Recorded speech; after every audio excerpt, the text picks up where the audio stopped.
को पता ही थी कि बिना निमंत्रण के अगर हम जाएंगे तो कुछ ना कुछ शब्दों को सुनना पड़ेगा। है? सती महारानी पहुंच गई राजा दक्ष को, बोली पिताश्री प्रणाम, मैं आ गई। पिताजी ने कहा तुम क्यों चली आई? तुमको तो मैंने बुलाया ही नहीं था, क्यों चली आई? तुम क्यों चली आई? पिता ने अपने जमाता के विषय में जो जो शब्द पाए वो शब्द बोलते चली गई और सती महारानी को वो शब्द अच्छे नहीं लगे। सती महारानी जब जान ली तो बोली पिताश्री तुम्हारे नाम के पीछे और तुम्हारे नाम के आगे मेरा नाम है। ऐसी बेटी जो पिता अपने दामाद का सम्मान ना करे, ऐसे पिता पिता नहीं कहा जा सकते। और मैं ऐसे पिता की बेटी नहीं हो सकती। और मैं आज के आज आपके नाम के साथ में नाम तो है, लेकिन अब ये धराधारी शरीर नहीं रहेगा। सती महारानी अग्नि में लंग गई, कूद गई है हवन कुंड में। और नंदी जी रोने लगे, चिल्लाने लगे, बाबा बाबा करके रोने लगे, भोला भोला माँ माँ करके रोने लगे। शंकर भगवान को जैसे सूचना मिली वैसे ही जटा खुल गई। जटाटवी गलज्ज्वल प्रवाह पावित स्थले गले वला विलंबितांबुजंग तुंगमालिका डमड्डमड्डमर्पयं मीनारवाद्वकर्वयं चकार चंड तांडव तनोतु न शिवा शिवम। भगवान शिव तांडव करने लगे।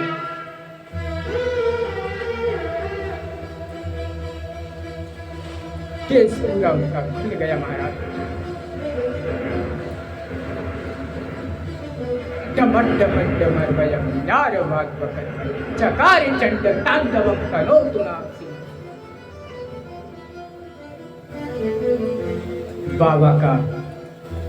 बाबा क्रोधित हो गए और शिव तांडव भी करने लगे। तुरंत अपना अंशा स्वरूप वीरभद्र को भेजा कि जाकर के राजा दक्ष का गला काट करके ले आओ या संहार कर दो। वीरभद्र गया और जाकर के राजा दक्ष का गला काट दिया। और बाद में शंकर भगवान पहुंचे, सती महारानी को कोरे में लेकर के चले वहां से। क्रोध उनका शांत नहीं हो रहा था। बाबा का क्रोध विराट था। महाराज बाबा इतने क्रोधित हो गए कि मानो कोई व्याख्या ही नहीं। बाबा ने वहां से चले आए और इधर नारद जी ब्रह्मा जी बाबा को कैसे भी करके विष्णु जी शांत करवाए। और राजा दक्ष के जो गला कटा था, बकरी का गला उनको फिर से लगाया गया, बकरे का गला लगाया गया और राजा दक्ष तुरंत भ्या भ्या करके बाबा से माफी मांगी। और इसीलिए कहा जाता है कि बिना बुलाए मायके नहीं जाना चाहिए। जब तक माता पिता ना कहे कि बेटी आ जाओ, तब तक अपना ससुराल का चौखट नहीं नापना चाहिए। जिस दिन पाणी ग्रहण हो जाता है, उसी दिन माता पिता भाई बंधु सब छूट जाते हैं महाराज। नाम के रिश्ता रहता है, काम का रिश्ता नहीं। उसके बाद आपको किसी प्रकार की अगर आवश्यकता पड़ जाएगी, माता पिता से कहोगे, वो देंगे, सब कुछ करेंगे, लेकिन आपका उतना सम्मान नहीं रहेगा जितना सम्मान ससुराल में है महाराज। कुछ दिन बीतने के बाद फिर नारद जी, ब्रह्मा जी शंकर भगवान से एक दिन बोले कि ऐसा है कि तुम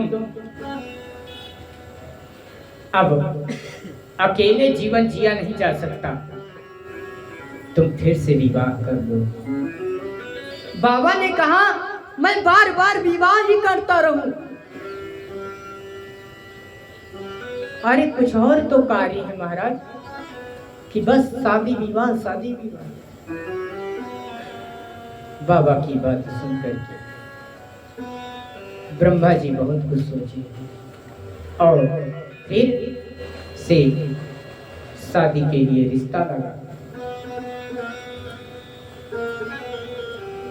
शादी तय तुकार हुई और कुछ ही दिन बीता, तिथि भी पड़ गई।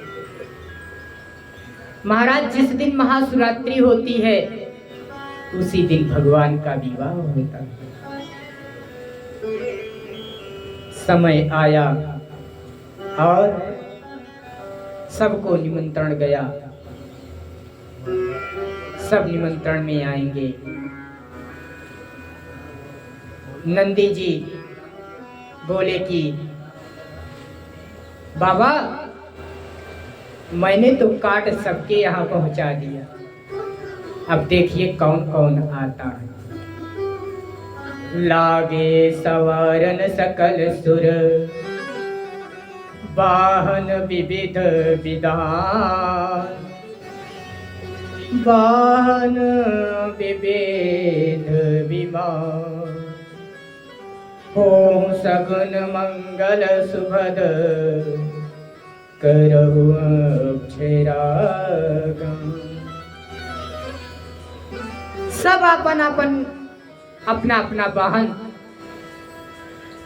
अच्छे से सजा बजा रहे हैं।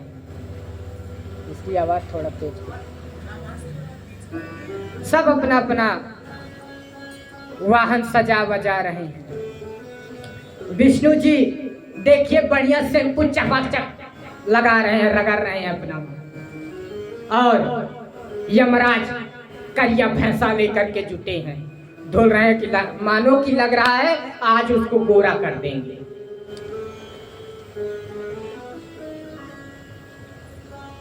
विष्णु जी अपनी वाहन में ये जो भुकभुकिया लाइट आती है, झालर, इसे बढ़िया सजा रहे हैं।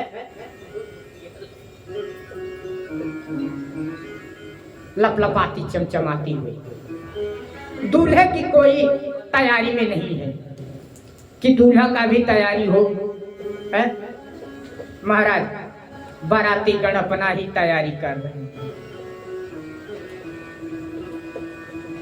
अपना अपना तैयारी में लगी। नंदी ने कहा बाबा बाराती गण तो स्वयं सज गए।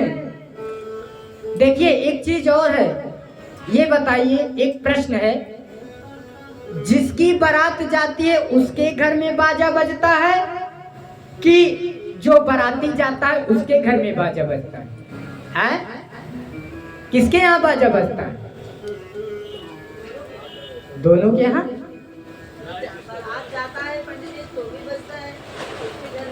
नहीं नहीं, जो बाराती जाता है उसके यहाँ बजता है या जो दूल्हा बन के जाता है उसके यहाँ बजता है?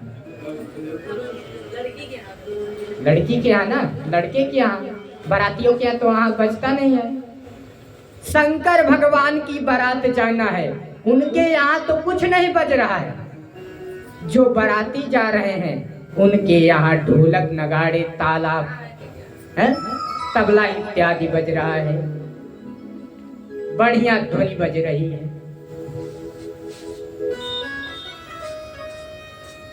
शंकर भगवान से नंदी ने कहा, बाबा ये सब स्वयं तैयार हो जा रहे हैं और आपके ऊपर, दूल्हे के ऊपर कोई मतलब ध्यान ही नहीं दे रहा है कि दूल्हा भी सजेगा। बाबा बोले कि अपने से स्वयं श्रृंगार अगर करके छुट्टी पाए तब तो हमारे पास आए। जब स्वयं का ही श्रृंगार नहीं पूरा होगा तो हमारा कैसे होगा? बाबा ने कहा कि ऐसा है, तुम ही लोग श्रृंगार करो, तुमसे अच्छा कोई श्रृंगार नहीं कर सकता। बाबा तुरंत आज्ञा दे दिया नंदी जी को। नंदी जी जैसे जाने कि अब मुझे स्वयं श्रृंगार करना पड़ेगा, तो नंदी जी जैसे जाने कि अब मुझे स्वयं श्रृंगार करना पड़ेगा, महाराज तो वो परेशान होने लगे कि अब श्रृंगार तो कैसे तो करें, करे तो क्या करे, कहां से शुरू करें, ऊपर से करे कि नीचे से करें।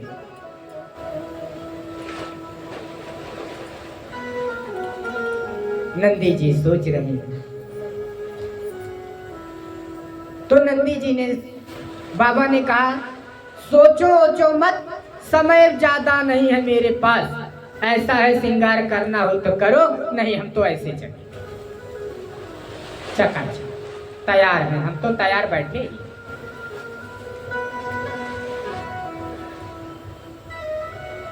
नंदी श्रृंगी भृंगी तुरंत बाबा की तैयारी में लग गए। वासुकी नाम का सर्प लेकर के आए, बाबा के हृदय में टांग दिए, उसे जनेऊ की सूंघ। छोटे छोटे सर्प के पास गए, बोले कि ये बताओ, जो इसमें से मीडियम साइज के सर्प हो तो थोड़ा बाहर तो आओ। 10, 12, 15 सर्प बाहर आई। उसमें से बोले कि इनसे भी पतले पतले जो हो वो भी बाहर आ जाओ। वो भी बाहर आए, उन्हीं को पकड़ के लेकर आए। बाबा का बाजूबंद, कंगन और कानों का कुंडल पहना दिया। भृंगी ने कहा, नंदी ये बताओ, सब तो ठीक है लेकिन बाबा का अभी मौर बाकी है। बोले कि मौर बाकी है तो ऐसा करो, फिर से दौड़ के जाओ, वहां से पतले पतले सर्प लेकर चले आओ। अब यहाँ कौन कैलाश पे मौर मिलेगा, कौन सी मार्केट है। तुरंत दौड़ के गए, पतले पतले सब सर्प लेकर के चले आए। और सर्प भी इतने अच्छे थे कि उनको समझा दिया कि जैसे बाबा उठेंगे वैसे फन ऊपर फुला ले, और जैसे बाबा बैठ जाएंगे फन को गिरा देगा। इतना कह लिया और बढ़िया मौर लग गया। बाबा से बोले कि विवाह के बाद लौटना, तो इस मौर को उतार के गंगा में प्रवाह करना है। बाबा बोले, जिसको मैं एक बार धारण कर लेता हूं तो बार उतारता। जिसको एक बार धारण कर लिया दोबारा मैं धूप उतारता नहीं। ठीक है। शिवहि शंभु गण करहि सिंगारा, शिवहि शंभु गण करहि सिंगारा, शिवहि शंभु गण करहि सिंगारा, शिवहि शंभु गण करहि सिंगारा, जटा मुकुट अहि मोर सवारा, जटा मुकुट अहि मोर सवारा। देखिए बाबा के मोर बढ़िया चकाचक लग गया और श्रृंगार कितना दिव्य हो रहा है। कुंडल कंगन पहिरे प्याला, कुंडल पहिरे प्याला, अय महाराज तन विभूति पट के हरि छाला, विभूति पट के हरि छाला, शशि ललाट सुंदर सिर गंगा, शशि ललाट सुंदर सिर गंगा, नयन तीन उपवीत भुजंगा, नयन तीन उपवीत भुजंगा। भगवान के नयन देखिए कितना दिव्य सजावट हुआ है। कुंडल देखिए है, गले में कंठ कौन सा था? बाबा के पास कोई गले में हार नहीं था। इधर उधर दौड़ करके गए और नरमुंडों की कुछ मालाएं पड़ी थी, वही नरमुंड की माला ला करके बाबा के गले में धारण कर दिया। गरल कंठ उर नर सिर गंगा, गरल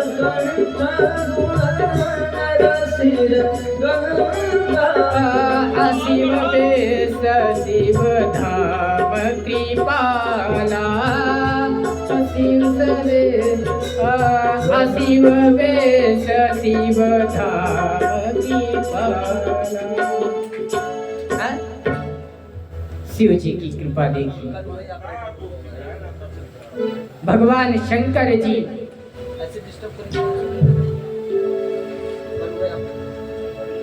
भगवान शंकर जी की कृपा से शंकर जी को सजाने लगे। गण लोग बढ़िया अच्छे ढंग से शंकर जी को सजाया।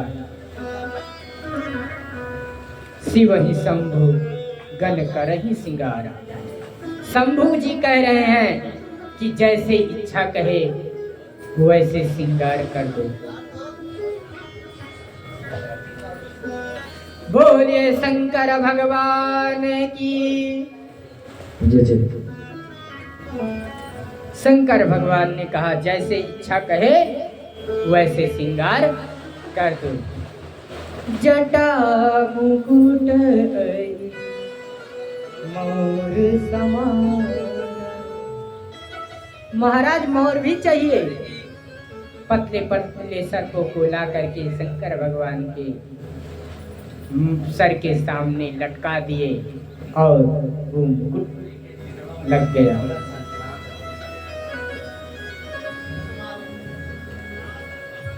वो मुकुट लग गया और शशि ललाट चंद्रमा देखिए सर पे बढ़िया दिव्य चमक रहा है। सुंदर सिर गंगा।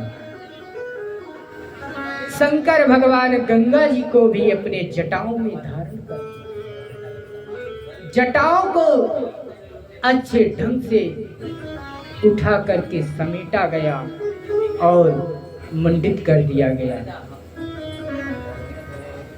मुकुट उसी में स्वयं धारण कर दिया गया और बाबा तैयार हो गए।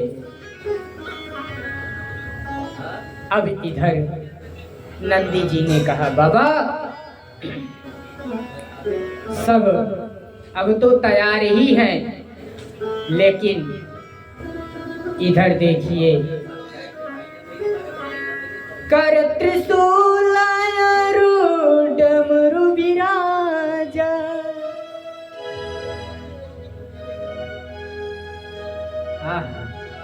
बाबा त्रिशूल लेकर खड़े हो गए, डमरू हाथ में।